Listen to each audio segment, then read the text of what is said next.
नमस्कार। खबर भारत के खास कार्यक्रम रिपोर्टर लाइव में आपका स्वागत है। मैं हूं आपके साथ प्रियंका और हर दिन हम हर रोज की गतिविधियां इस कार्यक्रम के माध्यम से आपको बताते हैं कि किस क्षेत्र में कौन कौन सी दिन भर की गतिविधियां होंगी, कौन कौन से मुद्दे होंगे, कौन कौन से विषयों पर चर्चा की जाएगी, किस तरह के प्रदर्शन होंगे, कहाँ मौसम सुहावना बना हुआ है, कहाँ मौसम से लोग परेशान हैं। ये तमाम जानकारियां आपको इस कार्यक्रम के माध्यम से हम देते हैं और अलग अलग क्षेत्रों से हमारे संवाददाता सीधे हमारे साथ जुड़ते हैं और सीधी तस्वीरें आप उस क्षेत्र की देखते हैं। और आज इसी क्रम में हम सबसे पहले बात करेंगे बालाघाट की। वहां से श्याम सूर्यवंशी हमारे साथ जुड़े हुए हैं। श्याम, बालाघाट में किस तरह की तस्वीरें देख पा रहे हैं आज, और आज की दिन भर की क्या कुछ गतिविधियां होंगी? जी, प्रियंका जी, जैसे कि कल कृष्ण जन्माष्टमी थी और उसकी धूम अभी भी यहाँ पर दिखाई दे रही है। आज पूरे शहर में मटकी बंधी हुई है, जिसे तोड़ने के लिए यहाँ पे गोविंदा की टोली लगभग 4 बजे से निकल चुकी होगी और वो पूरे शहरों की मटकी तोड़ते हुए आगे बढ़ेगी। और अगर मैं बात करूं अभी बालाघाट में, मैं इस समय के प्रमुख चौक कालीपुतली चौक में खड़ा हूं, जहां पर मटकी बांधी गई है। कल रात में कृष्ण मंदिर जो है वहां पे 12 बजे रात को मटकी फोड़ दी गई थी और उसके बाद से मटकी फोड़ने की प्रक्रिया शुरू हो चुकी है। बिल्कुल है। जिस तरीके से कल पूरे देश में कृष्ण जन्मोत्सव मनाया गया, जन्माष्टमी मनाई गई, काफ़ी उत्साह लोगों में था और हमने अलग अलग मंदिरों से तस्वीरें भी देखी। और अब उसके बाद जो दूसरा कार्यक्रम होता है दही हांडी का, अब वो चालू हो गया, वो शुरू हो गया। उसको लेकर सभी जगह तैयारियां देखी जा रही हैं और उसको लेकर तैयारियां की जा रही हैं। अगर हम बात करें राजनीति के क्षेत्र में श्याम, तो किस तरह की तस्वीरें बालाघाट से? राजनीति भी कल रात से अगर बोली जाए तो उथल पुथल यहाँ पे शुरू हो चुकी है, क्योंकि जो माननीय गौरीशंकर बिसेन है रात में 8 बजे प्रेस वार्ता रखे थे, जिसे लेकर जो पत्रकार थे वो काफी असंतुष्ट नजर आए, क्योंकि रात में 8 बजे और एक व्हाट्सएप के माध्यम से पत्रकारों को बुलाना, वो कहीं ना कहीं यहाँ पे पत्रकारों को खल था और शायद उसमें बहुत सारे पत्रकार नहीं पहुंचे, क्योंकि अचानक आप किसी को व्हाट्सएप करके ये बता दें कि आज प्रेस वार्ता रखा गया है, ऐसी जल्दबाजी में पत्रकार कहीं ना कहीं असंतुष्ट दिखाई दिए। बिल्कुल। ऐसी क्या वजह थी जो उन्हें इतने जल्दी, कहना चाहिए इतने कम समय में पत्रकार वार्ता रखनी पड़ी और अचानक से पत्रकारों को बुलाना पड़ा? जहां तक के एक बात सामने आ रही है कि शायद यहाँ पे एक डेंजर रोड जो बाईपास के रूप में बनाया गया था, उसकी गुणवत्ता को लेकर वो एक सवाल खड़ा करना चाह रहे थे कि उसकी गुणवत्ता ठीक नहीं है, लेकिन कहीं ना कहीं वो राजनीति के रूप में देखी जा रही है, क्योंकि इसके पूर्व भी बालाघाट जिले में अगर इसी वर्ष बोले तो बहुत सारी रोड बनी है, लेकिन वहां पे जो गुणवत्ता है उनके द्वारा कभी कोई सवाल नहीं खड़ा किया गया। अचानक ऐसा क्या हो गया कि उनको उस रोड की याद आई। और अगर बाईपास रोड की बात करें तो डेंजर रोड की बात कर रहे थे, उसकी गुणवत्ता की बात कर रहे थे वो, तो लोगों के बीच में एक सवाल उठकर आता है कि गौरी भाऊ जो है पुराने नेता माने जाते हैं और इसके पूर्व भी कई यहाँ पे पुल पुलिया रोड की गुणवत्ता को लेकर सवाल उठे, लेकिन वो कहीं पे भी दिखाई नहीं दिए थे। बिल्कुल। जिस तरीके से अचानक उन्होंने प्रेस कॉन्फ्रेंस बुलाई और अचानक से उन्हें सड़क में जो कहना चाहिए कमियां थी वो अचानक से नजर आई। हालांकि सड़कें तो पहले से भी जर्जर होंगी, लेकिन अचानक से याद आना कहीं ना कहीं राजनीति की ओर इशारा तो कर रहा है श्याम। जी, क्योंकि अभी जो माहौल यहाँ पे हमारे बालाघाट में जो चुनाव हुआ, वर्तमान में पंचायत चुनाव हुए, उसमें कहीं ना कहीं जो लोगों का मत था वो कांग्रेस की तरफ ज्यादा झुकाव दिया, जिसमें खलबली मची हुई है। उसी को शायद शांत करने के लिए अब उनमें जो उत्तेजना है वो जाग चुकी है और वो सक्रिय होकर काम करना चाहते हैं, लेकिन वो चीज अभी बालाघाट में दिखाई देने में शायद टाइम लगेगा। बिल्कुल। अगर हम मौसम की बात करें श्याम, क्योंकि अगर हम देखें 1-2 दिन से मौसम सुहावना बना हुआ है, जिस तरीके से लगातार बारिश हो रही थी, कहीं ना कहीं थोड़ी राहत लोगों को मिली है। किस तरह की वहां पर स्थिति देखने को मिल रही है? अभी जैसे कि आपको पूर्व में बताया था, इसके पहले भी हमने अपने दर्शकों को बताए थे, बालाघाट में जब 3 दिन तक लगातार बारिश हुई थी, यहाँ के हालात बिगड़ चुके थे, लेकिन 2 दिन के बाद फिर आज तीसरे दिन यहाँ पर मौसम की जो गड़बड़ी है फिर से दिखाई दे रही है। मौसम बना हुआ है और जो चेतावनी दी गई है वो फिर से 3 दिन अलर्ट में रखा गया है बालाघाट को। यहाँ पे बारिश होने की संभावनाएं बताई जा रही है। अगर भारी बारिश होती तो फिर से कहीं ना कहीं यहाँ पे तकलीफ बढ़ जाएगी। श्याम, जिस तरीके हमारे साथ नरेंद्र भी जुड़ चुके हैं सरदारपुर से, तो हम नरेंद्र की ओर भी रुक कर लेते हैं, उनसे जान लेते हैं। नरेंद्र, किस तरह की तस्वीरें सरदारपुर से और दिन भर की क्या कुछ गतिविधियां होंगी आज की? जी प्रियंका जी, मैं बता देना चाहूंगा कि सरदारपुर में आज गोगा जयंती मनाई जाएगी, जहां पर राजगढ़ एवं सरदारपुर में आज रात्रि में छड़ के साथ में वहां पर चल समारोह निकाला जाएगा प्रमुख मार्गों से। जी जी प्रियंका जी। बिल्कुल श्याम, जिस तरीके से हम बात कर रहे थे अभी सड़कों की, जिस तरीके बालाघाट की सड़कों की बात करें तो वहाँ जर्जर है। इतने सालों बाद किसी को याद आई है, कहना चाहिए, इतने दिनों से जर्जर पड़ी थी तब किसी का ध्यान नहीं गया, लेकिन अचानक से ध्यान आ जाता है कि सड़कें वहाँ की जर्जर हैं और प्रेस कॉन्फ्रेंस करनी है। तो क्या अगर हम सड़कों की बात करें तो यहाँ पर किस तरह की स्थिति देख पा रहे हैं आप सड़कों को लेकर?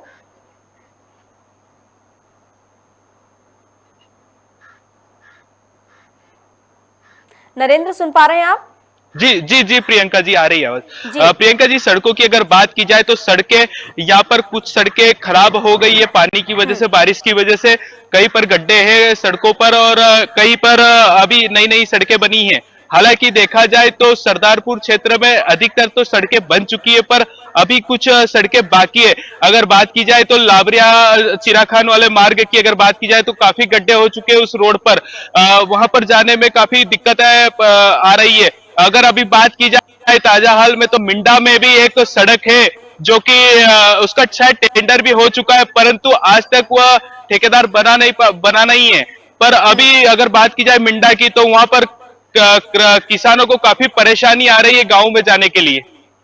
बिल्कुल, लगातार इस तरह की तस्वीरें नरेंद्र हम अलग अलग क्षेत्रों से देख पा रहे हैं कि सड़कें जर्जर हैं, बड़े बड़े गड्ढे हो चुके हैं, हालत खराब हो रही है सड़कों की, लेकिन प्रशासन कहीं ना कहीं लापरवाही बरत रहा है, जिसके चलते इस तरह की स्थिति पैदा हो रही है। और शिकायत करने के बाद भी कई जगह तो इनको लेकर शिकायत भी की गई है, लेकिन इसके बाद भी इस पर ध्यान नहीं दिया जा रहा है। तो हम यही कह सकते हैं कि प्रशासन को सख्त होने की जरूरत है कि वो अपने अपने क्षेत्र में सख्त हो और इन सड़कों पर ध्यान दे, जिससे कि जो आने वाले हादसे उन्हें रोका जा सके।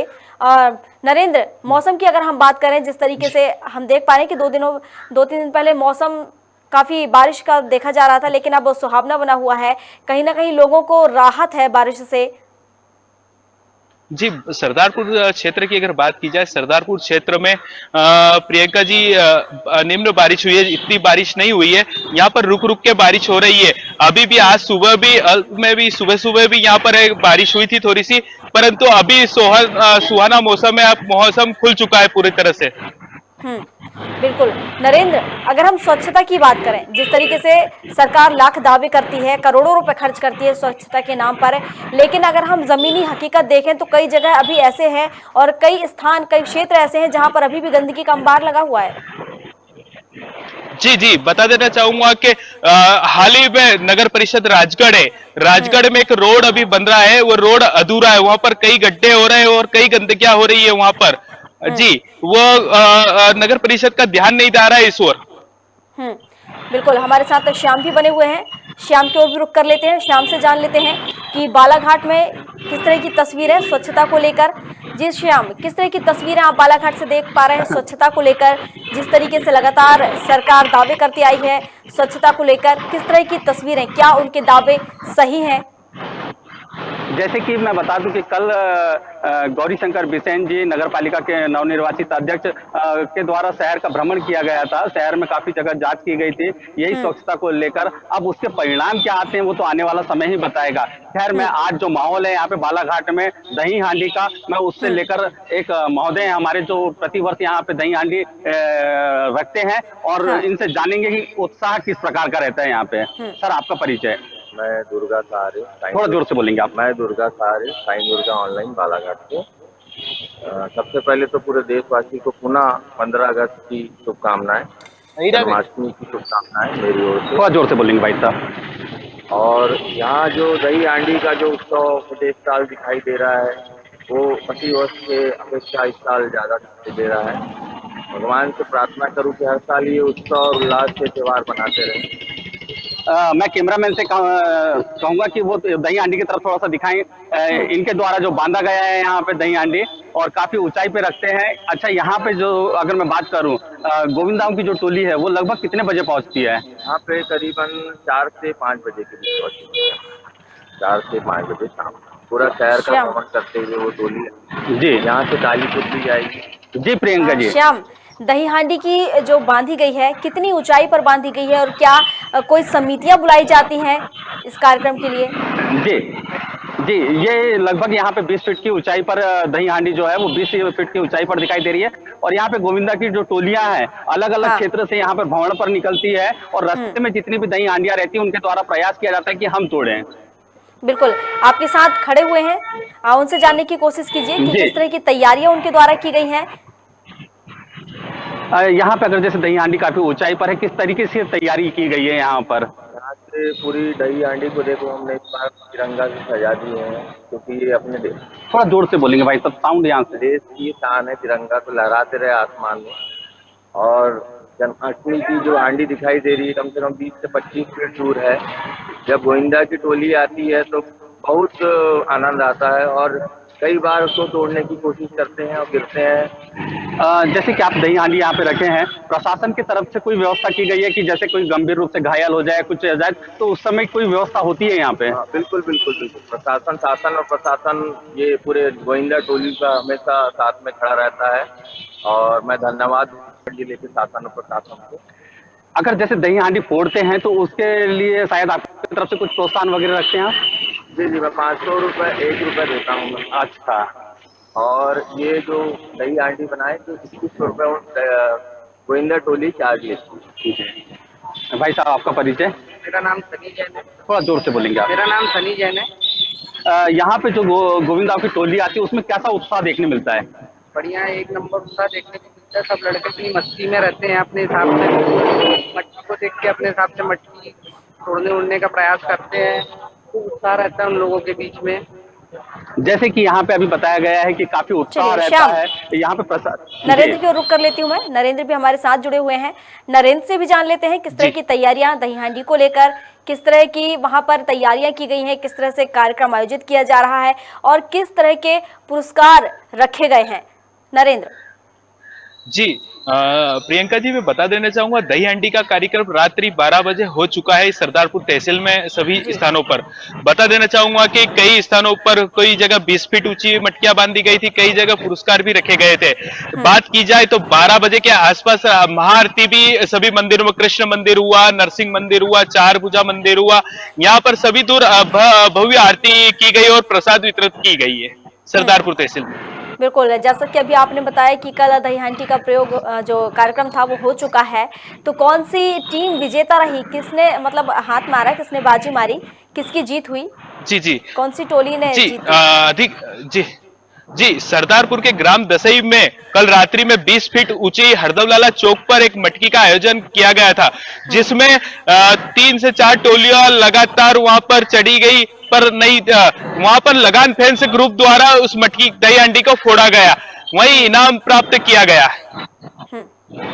बिल्कुल, और जिस तरीके से हम लगातार शिक्षा की बात करते आए हैं, क्योंकि शिक्षा एक बच्चों के लिए एक कहना चाहिए स्रोत है, उनकी ग्रोथ के लिए एक स्रोत है, और कहीं ना कहीं जो शिक्षा है वो काफ़ी महत्वपूर्ण है, उसको लेकर हम हमेशा बात करते आए हैं। अगर हम शिक्षा की बात करें, किस तरह की तस्वीरें आप देख पा रहे हैं, स्कूलों की बात करें, किस तरह की तस्वीरें स्कूलों से, क्या जो वहाँ के स्कूल हैं सही हालत में है या फिर जर्जर बने हुए हैं भवन? जी, मैं सरदारपुर के ग्राम दसई में इस वक्त खड़ा हूँ और वो भी मैं कैमरा पर्सन से मैं कहना चाहता हूँ कि वह यहाँ पर शासकीय अस्पताल विद्यालय दिखाई, जो कि किस प्रकार से आप देख सकते हो कि कीचड़ भी है यहाँ पर और साफ सफाई की व्यवस्था, और ये पुरानी बिल्डिंग है यहाँ पर, देखिए यहाँ पर। जी जी प्रियंका जी, बिल्कुल देख पा रहे हैं कि किस तरीके से अभी ये जो पिछले दिनों बारिश हुई है, कहीं ना कहीं शायद इसके चलते इस तरह की यहाँ पर व्यवस्थाएं अभी देखने को मिल रही हैं।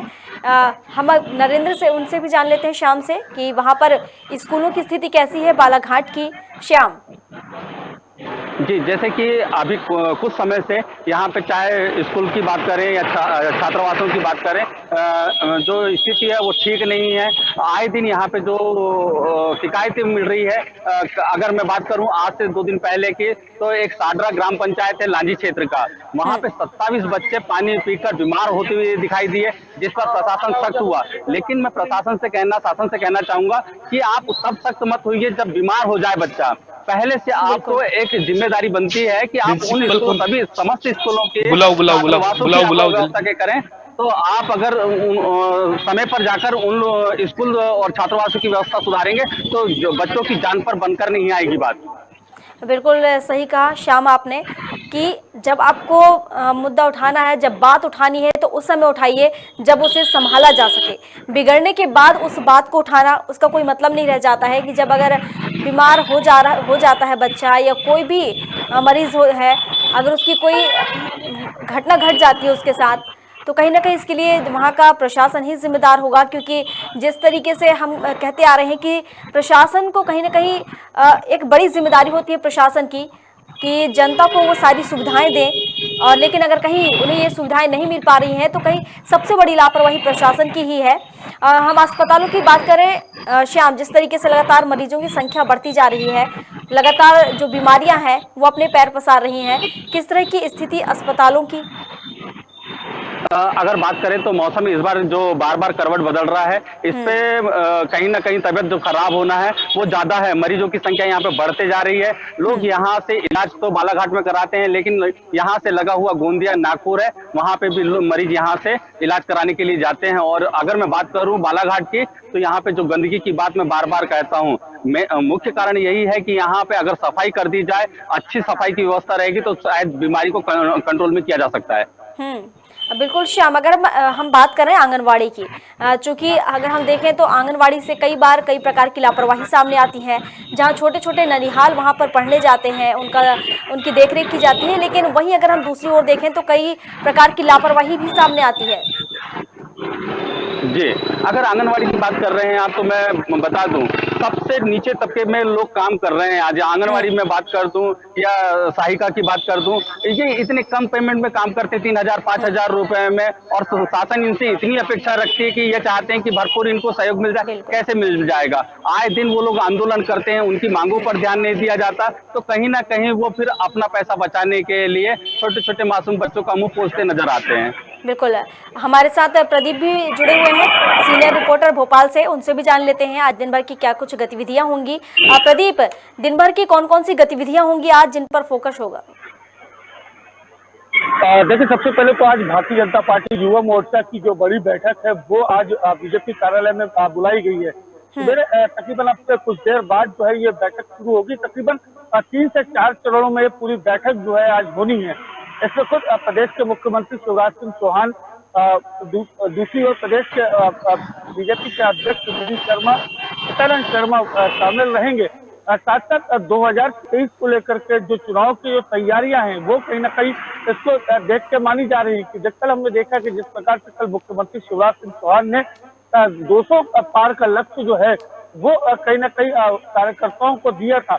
आने वाले समय में मध्य प्रदेश के अंदर विधानसभा के चुनाव होने, और ऐसे में उसको लेकर के तमाम जो तैयारियां हैं उसको जोड़ा जरूर जा रहा है। हालांकि इससे कांग्रेस ने चुटकी जरूर ली है कि जो कैलकुलेशन है बीजेपी का, कहीं ना कहीं उनकी गणित जो है वो, उनका गणित की जो कैलकुलेशन है वो फेल होती हुई नजर आ रही है।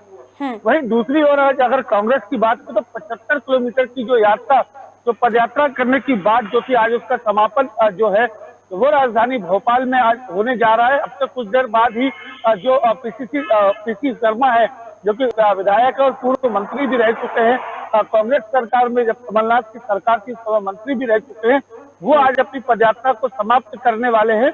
उनके समापन कार्यक्रम में जो पूर्व मुख्यमंत्री है कमलनाथ, वो शामिल होने वाले हैं। उसके बाद शाम तकरीबन 3 बजे के आसपास आज सफलता के मंत्र को लेकर के मुख्यमंत्री शिवराज सिंह चौहान यूपीएससी में जो बच्चे जो चयनित हुए हैं, जो अभ्यर्थी चयनित हुए हैं, उनको आज सफलता का जो मंत्र है वो देते हुए नजर आएंगे। साथ साथ आने वाले समय में क्या उनकी जो रोजाना की जो चीजें रहेंगी, कैसे अपने भविष्य को संवारेंगे, उसको लेकर के तमाम जो तैयारियां हैं उस पर भी मुख्यमंत्री शिवराज सिंह चौहान जो है आज चर्चा करने वाले हैं। लेकिन देखिए, सबसे बड़ी चिंता जो है वो एक बार कहीं ना कहीं फिर से कोरोना ने जो है वो बढ़ा दिया। कोरोना ने एक बार फिर से प्रदेश में दस्तक दे दी है। हालांकि अफ्रीकन साउंड फ्लू जो बताया जा रहा है उसकी कहीं ना कहीं प्रदेश में एंट्री जरूर हुई है, जिसको लेकर के अब प्रशासन सतर्क जरूर होता हुआ नजर आ रहा है।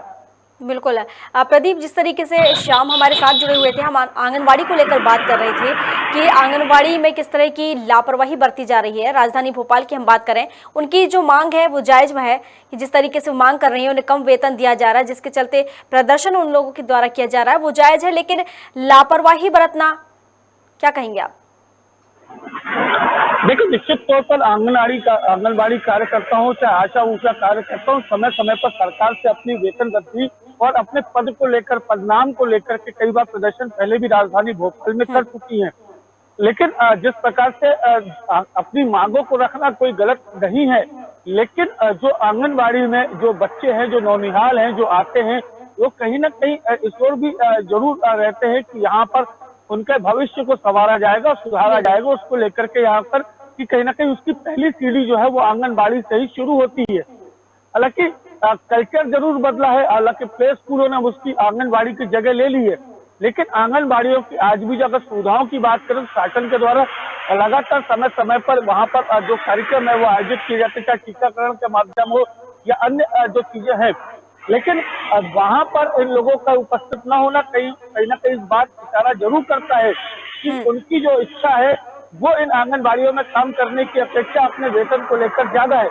ऐसे में जो आंगनबाड़ी के कार्यकर्ता हैं, जो आशा ऊषा कार्यकर्ता रही हैं, वेतन वृद्धि के लिए समय पर मांग उठाना एक उचित कदम है।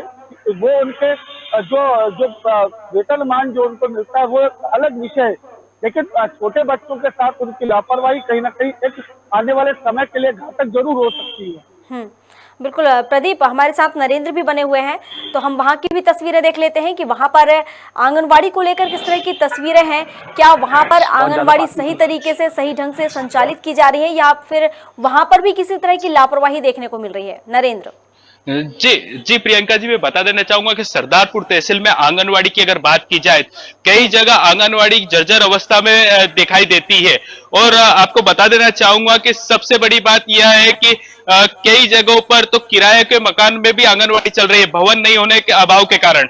जी प्रियंका जी, जिस तरीके से आपने बताया कि वहां पर, जी जैसे नरेंद्र बताया आपने कि वहां पर भवन नहीं है और वहां पर जो कक्षाएं हैं, कहना चाहिए जो आंगनबाड़ी हैं संचालित की जा रही हैं, तो क्या वहां के जो प्रशासन है उनके द्वारा कोई कदम नहीं उठाया गया? कोई भवन की व्यवस्था नहीं कराई गई? जी बता देना चाहूंगा कि प्रियंका जी, यहाँ पर सरदारपुर में कई जगहों पर अभी भी भवन नहीं है। हालांकि प्रशासन की तरफ से लगातार राशि उपलब्ध करवाकर बनवाई जा रही है, हालांकि पर कोई जगह पर अभी भी बाकी है। मतलब काम चल रहा है, धीरे धीरे काम किया जा रहा है, ऐसा बोल सकते हैं? जी बिल्कुल। जी प्रियंका जी, मैं बता देना चाहूंगा, जी बोले। सरदारपुर में कल छात्रावास में एक बालिका, 11 वर्षीय बालिका की एक बीमार अवस्था में मृत्यु हो गई थी छात्रावास में। वहीं सरदारपुर एसडीएम एवं एसडीओपी द्वारा वहां पर हॉस्टल अधीक्षक और सहायक हॉस्टल अधीक्षक पर कार्रवाई के लिए पत्र जिले में भेज दिया गया है। ये किस हॉस्पिटल की बात कर रहे हैं आप नरेंद्र? हॉस्टल की मैम, बता देना चाहूँ, छात्रावास, गर्ल्स छात्रावास में मैम। अच्छा, तो उसके बाद किस तरह का एक्शन लिया गया? जी, सरदारपुर एसडीएम राहुल चौहान ने तत्काल वहां पर हॉस्टल का निरीक्षण कर हॉस्टल में कई अनियमितता पाई गई थी, उसको लेकर के जिले में पत्र लिख दिया गया है कार्रवाई के लिए। नरेंद्र, क्या इससे पहले भी इस तरह के मामले वहां से सामने आए हैं? क्या इस तरह से पहले भी वहां पर लापरवाही बरती गई है? जी, छात्रावास में अगर देखा जाए तो कई जगहों पर अनियमितता पाई जाती है, उसको लेकर समय समय पर अधिकारी द्वारा कार्रवाई की जाती है। बिल्कुल है। मैं प्रदीप से जान लेती हूँ, राजधानी भोपाल के नरेंद्र, प्रदीप से भी मैं सवाल रख लेती हूँ छात्रावास को लेकर। प्रदीप, जिस तरीके से आप सुन पा रहे हैं कि नरेंद्र बता रहे हैं कि छात्रावास में एक छात्रा की मौत हो गई है, जिसके बाद बवाल मचा है, क्या इस तरह की तस्वीरें राजधानी भोपाल से भी देखने को मिल रही हैं? क्या यहाँ के छात्रावास में भी इस तरह की स्थिति है? देखिए, अभी तक ऐसी कोई घटना या दुर्घटना जो है वो राजधानी भोपाल में देखने में नहीं आई है। हालांकि शासकीय भवनों पे जिस प्रकार से लगातार ये चीज देखी जाती है कि गड़बड़ियों की शिकायतें जरूर देखी जाती है, लेकिन समय समय पर इन गड़बड़ियों को सुधारने के लिए जो दिशा निर्देश हैं वो जारी किए जाते हैं। भोपाल कलेक्टर अविनाश लवानिया की अगर बात करें तो इस मामले को लेकर वे हमेशा सजग रहते हैं और लगातार उनकी कोशिश ये रहती है कि किसी प्रकार की कोई अप्रिय घटना या राजधानी में ना हो। जो शासकीय भवन है या तो जो जर्जर हालत में भवन है, उन भवनों को भी तुरंत खाली करा के उनका रेनोवेशन का काम जो है वो करते हुए नजर आ जाते हैं। देखिए, अगर बात पूरे इस मामले को लेकर की जाए कि किस कारण से जो सरदारपुर की जो घटना घटी है, आखिर इसकी क्या वजह रही है और इसमें क्या भवन वाकई जर्जर था या वहां पर किस प्रकार से वो भवन गिरा है, उसको लेकर के तमाम जो चीजें हैं, कहाँ गड़बड़ियां पाई जाती हैं या कब का वो निर्माण था, पीडब्ल्यूडी के द्वारा उसका निर्माण किया गया था या किसी ठेकेदार के द्वारा उसका निर्माण कराया गया था या अन्य जो भी इसके जो पहलू रहते हैं, उसकी जांच जो है वो संबंधित कलेक्टर के द्वारा जो है वो वरिष्ठ अधिकारियों के द्वारा बनाकर कलेक्टर को दी जाती है। कलेक्टर उसकी जो पूरी फाइल है वो बना के मंत्रालय या सचिवालय को भेजते हैं ताकि इसकी जो नियमित जांच है वो हो सके। प्रदीप, मुझे लगता है इसके पीछे प्रशासन की बहुत अहम भूमिका होती है। जिस तरीके से हम राजधानी भोपाल में देखते हैं, जो कलेक्टर हैं लगातार सक्रिय नजर आते हैं, जिसके चलते कहा जाए कि इस तरीके के जो मामले हैं कम ही नजर आते हैं। लेकिन अगर ये घटना हम देखें जो हमने सरदारपुर की देखी, तो कहीं ना कहीं ऐसा लग रहा है कि प्रशासन की बड़ी लापरवाही है जिसके चलते आज ये घटना घटी है। चलिए, मैं इसका जी प्रदीप बोले। इस वक्त जिस प्रकार से जो प्रदेश के हालात है वो किसी से छुपे नहीं है।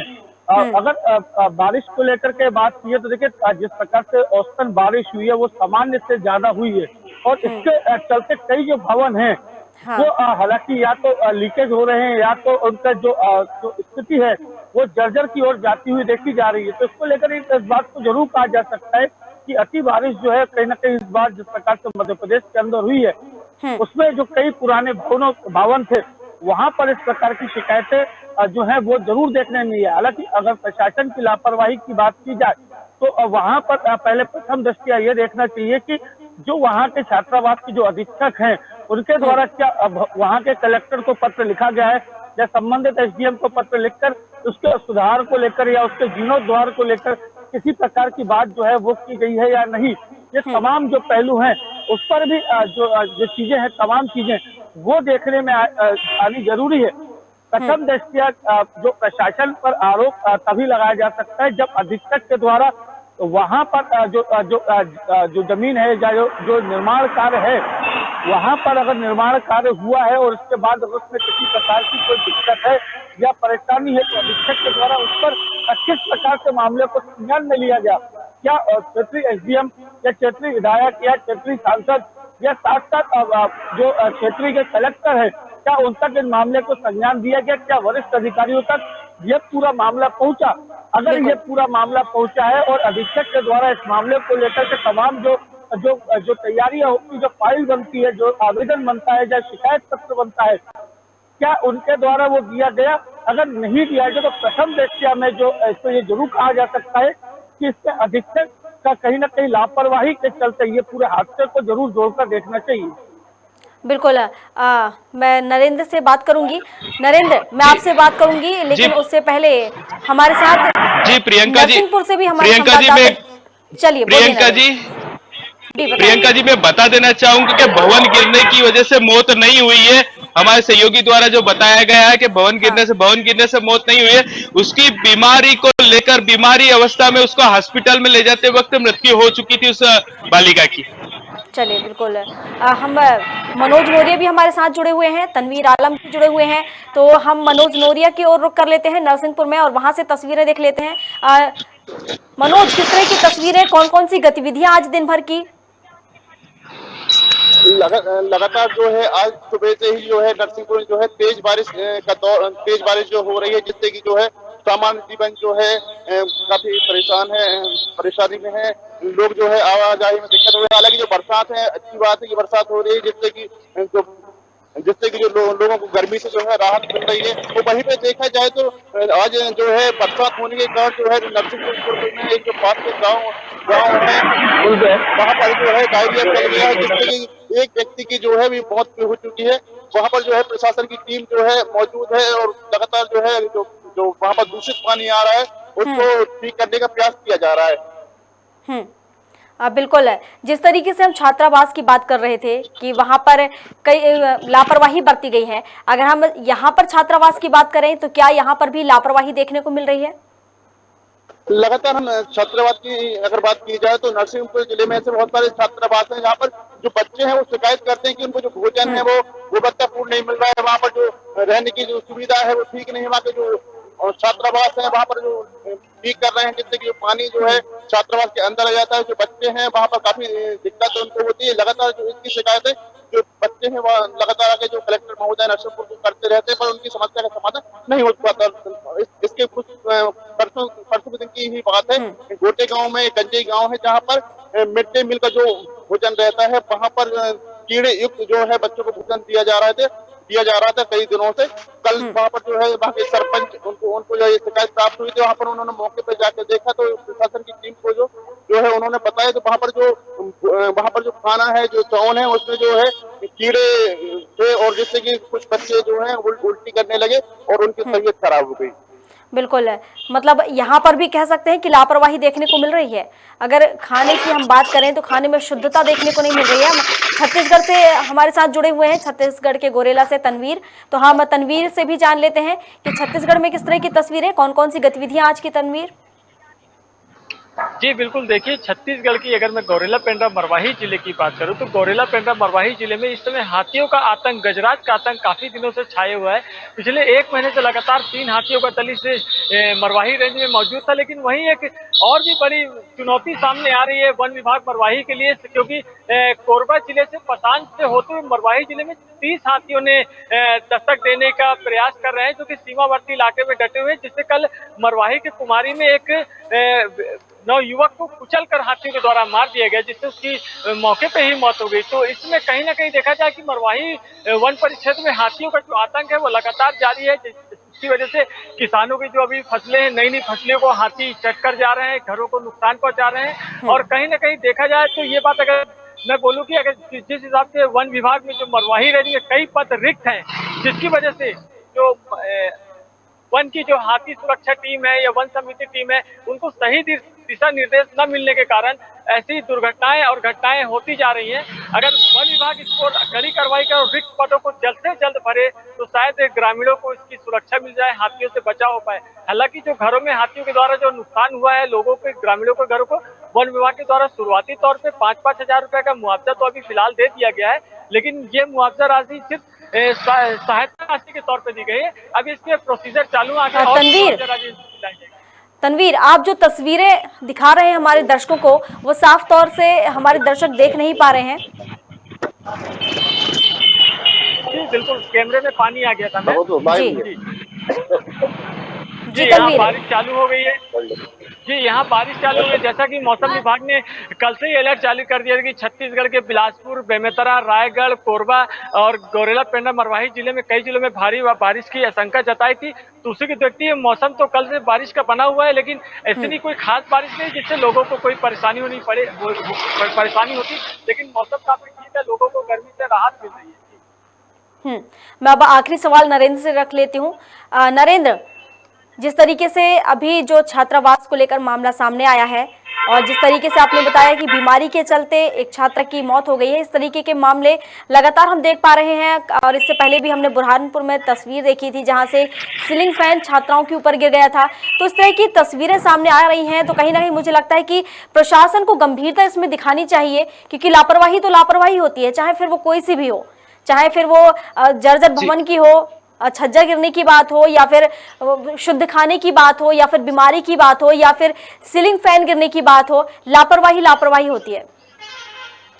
जी बता देना चाहूंगा प्रियंका जी कि सरदारपुर में एसडीएम ने तत्काल एक्शन लिया। यही जिला अधिकारी कलेक्टर को यहाँ पर उनने लेटर लिखा। हालांकि बता देना चाहूंगा कि धार जिले के कलेक्टर डॉक्टर पंकज जैन द्वारा लगातार क्षेत्र में दौरा किया जाता है, हॉस्पिटलों और भवनों का लगातार निरीक्षण कर उनकर कार्रवाई की जाती है। और साथ ही बता देना चाहूंगा कि जी हमारे साथ किसान भी है, हम उनसे थोड़ी सी चर्चा कर लेते हैं बारिश को लेकर और फसलों को लेकर। जी आपका नाम बताना चाहें सबसे पहले? बंटी पाटीदार। बंटी जी, यहाँ पर फसल किस प्रकार से है अभी?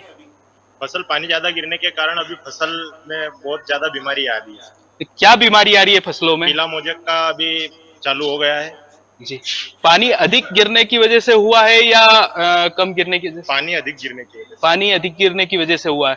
अच्छा, पानी की अगर बात की जाए तो बारिश किस प्रकार से सरदारपुर तहसील में हुई है अभी? बारिश तो अभी सामान्य से कम है।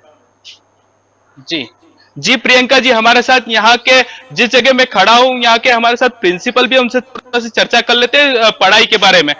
सर आप थोड़ा सा सर किस प्रकार से पढ़ाई चल रही है यहाँ पर? पढ़ाई बहुत अच्छी तरह से चल रही है, टाइम टू टाइम जी। पीरियड लिए जा रहे हैं, सभी बच्चे आते हैं। बच्चे बारिश के मौसम में जैसे देखा जाए तो भवन की जर्जर स्थिति है, पानी टपकता है या नहीं टपकता? टपकता नहीं है, कुछ भवन है वो टपकते हैं। टपकते हैं? हाँ, और कुछ भवन सही है उसमें जी, टपकते हैं। उस समय बच्चों को कहाँ बिठाया जाता है? दूसरे भवन। जी जी, प्रियंका जी आपको बता देना चाहूंगा कि सरदारपुर के ग्राम दसई में आपको बता देना चाहूंगा कि भवनों की स्थिति यहाँ के जी जी जी जी, मैं आप बीच में आपको रोकना चाहूंगी। श्याम भी बहुत देर से इंतजार कर रहे हैं, तो हम श्याम की ओर रुख करते हैं और वहां से तस्वीर देख लेते हैं। श्याम, जिस तरीके से आपने देखा छात्रावास को लेकर काफी मतलब हलचल मची हुई है, जहां एक छात्रा की मौत हो गई है बीमारी के चलते। बड़ी लापरवाही कह सकते हैं इसे, और ये किसी सिर्फ अगर हम बात करें सरदारपुर की ही नहीं है, इस तरह के मामले अलग अलग क्षेत्रों से भी देखने को मिलते हैं। वहां पर अगर हम बात करें बालाघाट की, किस तरह की तस्वीरें? अगर बात करें बालाघाट में भी, तो बालाघाट की भी स्थिति वहाँ से अलग नहीं है। यहाँ पे भी छात्रावासों में बच्चों की तबीयत खराब होना आम बात सी हो गई है। आए दिन वहाँ की शिकायतें आ रही है। लेकिन आज एक और मैं एक बताना चाहूंगा कि बालाघाट शहर में जो आम आदमी से जुड़ी समस्या है वो कहीं ना कहीं ब्रेकर को लेकर भी है। लोग मुझसे, बहुत सारे लोगों ने एक कहा कि साहब आप इसमें एक बार इसको टीवी पे दिखाइए। यहाँ पे जो है किसी बिना मापदंड के जो भी जहाँ पे भी कहीं एक्सीडेंट हो जाता है वहाँ पे दूसरे दिन वहाँ पे ब्रेकर दिख जाता है। ब्रेकर लगाकर आरटीओ कहीं ना कहीं अपना पल्ला झाड़ लेता है। यहाँ पे काफी समय से बत्तियां लगाई गई थी ताकि हम यातायात व्यवस्था को सुचारू रूप से चला सके, लेकिन वो भी सिर्फ एक शोकेस बनकर रह गया है, बंद पड़ा हुआ है। और जहाँ पे भी दुर्घटना होती है वहाँ पे एक नया ब्रेकर बना दिया जाता है बिना मापदंड के। आज यहाँ का शहरवासी ब्रेकर को लेकर बहुत ज्यादा परेशान है। बिल्कुल, ब्रेकर बना देना इसका समाधान नहीं है, उसका निरीक्षण करना और जो यातायात के नियम है उनका पालन कराना, कहीं ना कहीं इनका पालन कराने से ही ये जो हादसे हैं इन्हें रोका जा सकता है। और अगर ब्रेकर बनाना ही है तो ब्रेकर तब बनाया जाए जब ये दुर्घटना ना हुई हो। दुर्घटना होने के बाद, सबक लेने के बाद ये ब्रेकर बनाया जा रहा है, तो कहीं ना कहीं जो कहना चाहिए रणनीति बनाई जाती है किसी भी काम को करने के लिए, तो वो रणनीति कहीं ना कहीं फेल साबित हो रही है। ये ब्रेकर भी ऐसे जो बिना मापदंड के कहीं पे अलग अलग ऊंचाई के, जहाँ पे जैसा आया जैसा हाथ लोकल मिस्त्री को रख लेते हैं और वहां से करके ऊंचे ऊंचे बना लेते हैं, जहाँ पे लोग ब्रेकर की वजह से गिर जाते हैं। मनोज, आपकी ओर रुख करूंगी मैं। किस तरह की और वहां से तस्वीरें आप देख पा रहे हैं? हम स्कूलों की बात करें, छात्रावास की बात करें, मौसम की बात करें, तमाम जानकारियां आप मेरे पीछे देख सकते हैं कि किस तरह जो बारिश का दौर है, जो बारिश है वो जारी है। और नरसिंहपुर में जो अभी मुख्य जो मुद्दे हैं, मुद्दों की बात की जाए तो यहाँ पर एक चौकसे हॉस्पिटल है जो कि बगैर पंजीयन की चल रही थी और लगातार जो है उसकी शिकायतें आ रही थी कि बगैर पंजीयन की जो इतनी बड़ी जो है चौकसे हॉस्पिटल यहाँ पर संचालित की जा रही। इसकी शिकायत जब सीएमएचओ को की गई तो सीएमएचओ की टीम वहां पर चौकसे हॉस्पिटल जाके वहां पर जांच करती है। जांच में पाया जाता है कि उसका कोई पंजीयन नहीं है और हॉस्पिटल जो है संचालित बेधड़क संचालित की जा रही है। और वहीं पर देखा जाए वहां पर जो स्टाफ है, नर्सिंग स्टाफ है, वो परिपक्व नहीं है। प्रथम जो बीएससी नर्सिंग की प्रथम क्लास की जो छात्रा है वो वहां पर ट्रीटमेंट कर रही हैं। और ऐसे में जब वहां पर प्रशासन की टीम पहुंची तो अभी तक जो है प्रशासन के द्वारा वहां पर हीला हवाली की जा रही और ना ही अभी तक उनके ऊपर कोई कार्रवाई की गई। हालांकि हॉस्पिटल सिर्फ सील किया गया है, बंद किया गया है और अभी तक कोई कार्रवाई नहीं की गई है और लगातार जो है उसके संबंध में यहाँ पर नर्सिंग शिकायतें जारी हैं। तो वही बात की जाए यहाँ पर नरसिंहपुर के पास एक गाँव है बरेटा, वहां पर जो है डायरिया फैला हुआ है। वहां पर एक व्यक्ति की मौत भी हो गई है और वहां पर बहुत सारे जो ग्रामीण हैं वो बीमार हो गए हैं और प्रशासन की टीम हालांकि अभी मौजूद है। और इसके पहले भी जो रामपुरा गांव था वहां पर भी 3 लोगों की मौत हो गई। तो प्रशासन जो है बरसात के समय में जब बरसात होती है तो वहां पर पानी की शुद्धता या वहाँ पर बीमारी ना फैले इस संबंध में वहाँ पर जो है दवाई का छिड़काव किया जाना चाहिए, वहाँ पर सुरक्षित उपाय किए जाने चाहिए। पर जो जिला प्रशासन या नगर पालिका प्रशासन जो है इस उदासीनता के चलते जो है यहाँ पर कई लोगों की यहाँ पर जो है जान चली जाती है। जी प्रिया। बिल्कुल मनोज, मैं तनवीर से भी एक सवाल रख लेती हूँ। जिस तरीके से हम देख रहे हैं कि बच्चों की बात की जा रही है, उन छात्र छात्राओं की, उन विद्यार्थियों की बात की जा रही है जिनमें कहीं ना कहीं लापरवाही बरती जा रही है, चाहे हम छात्रावास की बात करें, चाहे हम स्कूलों की बात करें, चाहे आंगनवाड़ी की बात करें, सभी जगह कहीं ना कहीं लापरवाही बरती जा रही है। जिस तरीके से बच्चों का भविष्य संवारने की बात की जाती है, तो कहीं ना कहीं अगर इस तरीके की तस्वीरें सामने आएंगी तो देखकर तो यही लगता है कि बच्चों के भविष्य के साथ बनाने को तो कह नहीं सकते, लेकिन खिलवाड़ किया जा रहा है, ये जरूर कहा जा सकता है। तनवीर।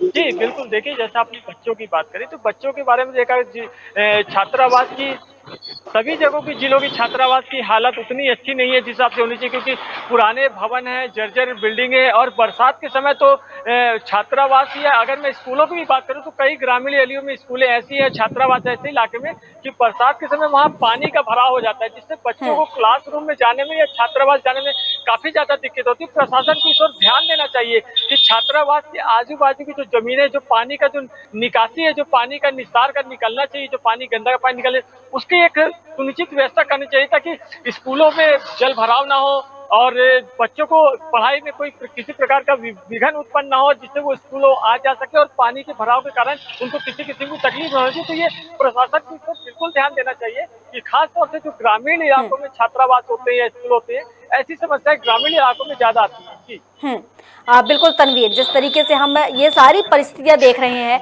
हम प्रदेश सरकार की बात करते हैं, लगातार विपक्ष एक दूसरों पर आरोप प्रत्यारोप का दौर लगाता रहता है, आरोप प्रत्यारोप लगाता रहता है। लेकिन अगर हम बात करें यहाँ पर गौरेला की, तो यहाँ पर तो कांग्रेस की सरकार है, अगर हम मध्य प्रदेश की बात करें तो यहाँ पर बीजेपी की सरकार है। लेकिन अगर हम परिस्थितियों की बात करें, उन जनहित मुद्दों की बात करें, तो दोनों जगह जो परिस्थितियां हैं एक सी ही तस्वीरें नजर आ रही हैं। आप सभी का शुक्रिया, मैं आप सभी को यही धन्यवाद देना चाहूंगी तमाम जानकारी के लिए। अपने अपने क्षेत्र से जुड़ी जो जानकारी आपने दी, हमारे दर्शकों को जो जानकारी दिखाई, उसके लिए शुक्रिया आपका। ये तस्वीर हम आपको दिखा रहे थे अलग अलग क्षेत्रों से, जहां पर अलग अलग तस्वीरें निकलकर सामने आई, लेकिन सभी में एक चीज कॉमन थी, वो थी बच्चों का भविष्य। अगर हम आंगनवाड़ी की बात करें, छात्रावास की बात करें, या स्कूलों की बात करें, या उन स्कूल के भवन की बात करें, सभी जगह में अगर देखा जाए तो कहीं ना कहीं बच्चों के भविष्य के साथ खिलवाड़ किया जा रहा है, उनकी जान के साथ खिलवाड़ किया जा रहा है।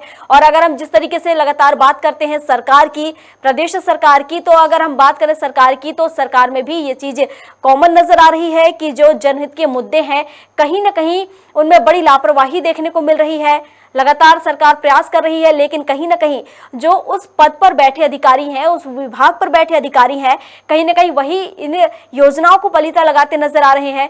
इस वक्त अभी के लिए बस इतना ही। अधिक जानकारी के लिए आप देखते रहिए खबर भारत और बने रहिए खबर भारत के साथ। नमस्कार।